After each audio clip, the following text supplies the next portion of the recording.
की जय। परम पूज्य गुरुदेव जी, वंदनीय संत समाज, सम्मानीय सत्संग प्रेमी बंधुओं तथा श्रद्धामूर्ति माताओं, पूज्य साहेब जी द्वारा मेरे लिए आज्ञा हुई है तथा आप सबके बीच सदगुरु कबीर साहब की एक साखी है, उस पर थोड़ी चर्चा करने का प्रयास कर रहा हूँ। बीजक की एक साखी है। साहब ने कहा है, सकलो दुर्मति दूर करो, अच्छा जन्म बनाओ, काग गौर गति छाण के हंस गौर चली आओ। सदगुरु कबीर इस साखी में बताते हैं और कहते हैं कि आदमी को अपने जीवन से जो दुर्बुद्धि है उसको दूर कर देना चाहिए और अपने जीवन को अच्छा बनाना चाहिए। जो कौवे की चाल है उसको छोड़ करके हंस की चाल में आना चाहिए। सदगुरु कबीर साहब का प्रयास हमेशा से रहा है कि आदमी केवल आदमी बन जाए, मनुष्य केवल मनुष्य बन जाए। आप कह सकते हैं कि हम तो मनुष्य हैं, आदमी हैं, लेकिन कबीर साहब की दृष्टि में वस्तुतः हम आदमी नहीं हैं, हम इंसान नहीं हैं। क्यों नहीं है? क्योंकि हमें आदमी तो है लेकिन आदमियत नहीं आई है, इंसान तो है लेकिन इंसानियत नहीं आई है। जब तक आदमी के अंदर इंसानियत नहीं आएगी तब तक वह इंसान नहीं बन सकता। साहब ने जो कहा है कि मानुष केरी खोलरी ओढ़ गिरत है बैल, आदमी मनुष्य की खोल तो ओढ़ता है, ओढ़ा है, लेकिन वो उनका जीवन देखो तो केवल बैल के समान होता है। बैल करता क्या है? केवल काम करता है और भोजन करता है, आहार करता है। इसी प्रकार आदमी का जीवन हो गया, कमाना, खाना और जीना। इसके अलावा आगे कुछ सोच नहीं पाता है कि मुझे क्या करना चाहिए और क्या नहीं करना चाहिए। किसी आदमी से पूछा जाए कि आप कमाते किस लिए हैं, तो लोग कहते हैं खाने के लिए। खाते किस लिए हैं? जीने के लिए। और जीते किस लिए हैं? किसी को पता नहीं। बहुत कम लोगों को पता होता है कि जिया किस लिए जाता है।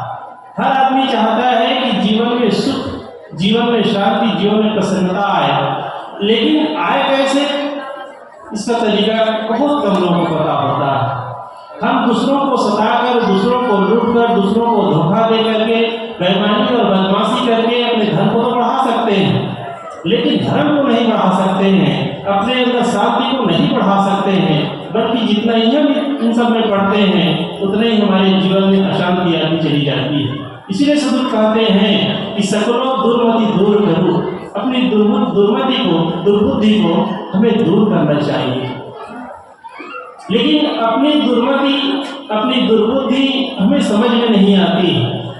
दूसरे की दुर्मति या व्यवहार हमें तो बहुत जल्दी समझ में आ जाती है कि इस ढंग से व्यवहार उन्होंने हमारे साथ किया, ये गलत है, ऐसा नहीं होना चाहिए था।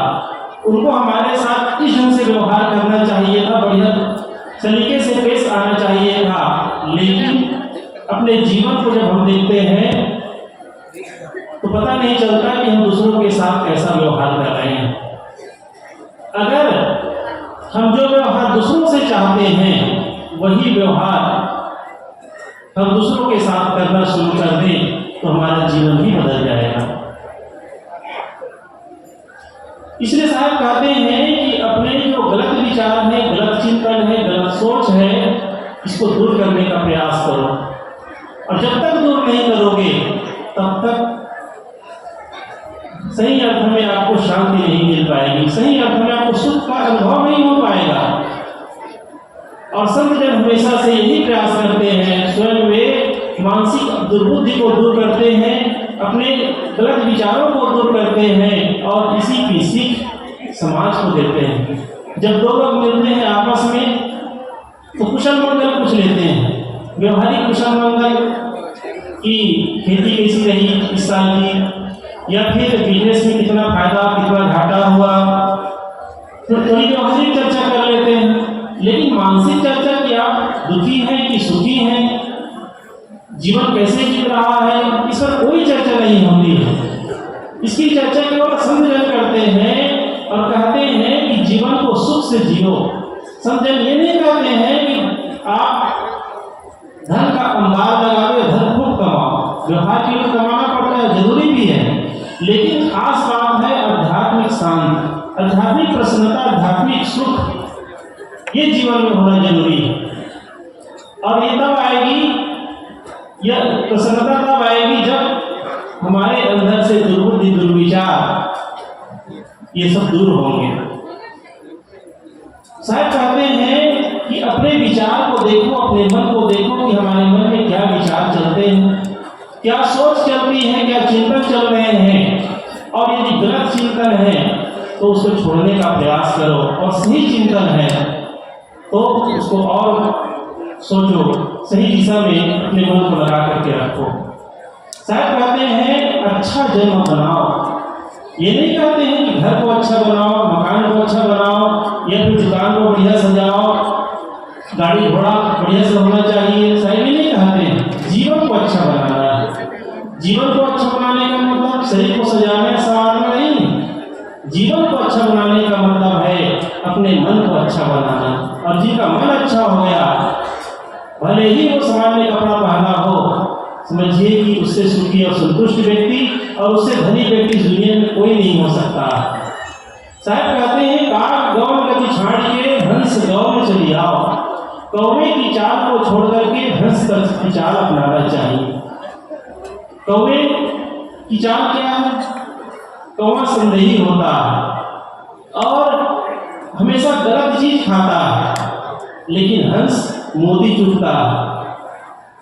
और कौवा गलत जगह में रहता है, मतलब जहाँ पर गंदगी है, जहाँ जानवर मरे हुए हैं, उसी के आसपास उसे पाएंगे। लेकिन हंस मानसरोवर में रहता है, नीर क्षीर करता है, अर्थात पानी और दूध मिला हो तो दूध को ले लेता है और पानी को छोड़ देता है।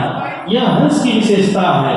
इसी प्रकार संसार में बहुत सारी वाणियां हैं, रोचक भयानक यथार्थ। इस पर विचार करें और सार को ग्रहण करें, असार का त्याग करें। सार को यदि हम ग्रहण करते हैं, असार का त्याग करते हैं, तो हमारा जीवन सही अर्थ में सुखमय शांति में हो सकता है। कहीं से बात हम सुने तो ज्यों का त्यों न मान लें, बल्कि विचार करें, चिंतन मनन करें, ये बात सही है कि गलत है। इस प्रकार से हम विचार करते हैं तो सही अर्थ में सही ज्ञान हमें हो सकता है। नहीं तो दुनिया में बहुत सारी कथा हो रही है, लोग अपनी बात कह रहे हैं और लोगों को परोस रहे हैं। बात समझ में नहीं आती है कि कौन बात सही है और कौन बात गलत है। लेकिन हाँ, यदि हमारे अंदर फर्क है, विचार है, सोच कर चिंतन मनन करते हैं तो सही बात सामने आती है। तो मैं आप सबके बीच सदगुरु कबीर साहब के साथी पर थोड़ी देर निवेदन करने का प्रयास किया। सकलो दुर्मति दूर करूँ, अच्छा जन्म अपनाओ, काग गौण गति छाड़ के हंस गौण चली आओ। बस इतना ही कहकर अपनी बात को यहीं पर समाप्त करता हूँ। बोलिए सदगुरु कबीर साहेब की।